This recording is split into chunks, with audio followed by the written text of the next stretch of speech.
Hello everyone, ఓం శాంతి. ఈరోజు మీకు నేను మిగిలిపోయిన అన్నంతోటి స్పైసీగా టేస్టీగా ఎలా ప్రిపేర్ చేసుకోవాలో చూపించబోతున్నాను. ఇది చాలా టేస్టీగా ఉంటుంది. తప్పకుండా మీరు కూడా ట్రై చేయండి. ఇంకా వీడియోలోకి వెళ్ళిపోదామా? ముందుగా స్టవ్ పైన కడాయి పెట్టి దానిలో ఒక టేబుల్ స్పూన్ నూనెను వేసుకోవాలి, లేదా మన రైస్కి తగినంత నూనెను వేసుకోవాలి.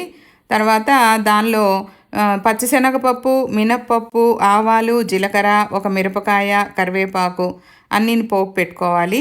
తర్వాత కారపొడి, తగినంత కారపొడిని వేసుకోవాలి, తగినంత ఉప్పును వేసుకోవాలి, ఒక హాఫ్ టీ స్పూన్ పసుపును కూడా వేసుకొని ఒక 15 సెకండ్ల పాటు వేయించుకోవాలి. ఎందుకంటే ఈ కారపొడిలో ఆ పచ్చి వాసన పోవాలి.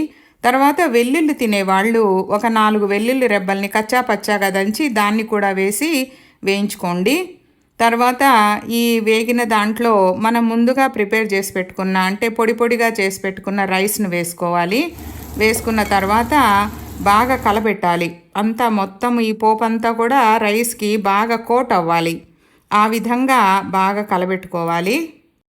ఈ విధంగా తయారైన రైస్లో మనకు సరిపడా నిమ్మరసాన్ని, ఎవరెంత పులుపు వేసుకుంటారో అంతని నిమ్మరసాన్ని యాడ్ చేసుకొని బాగా అంతా కలిసేలాగా కలబెట్టుకోవాలి.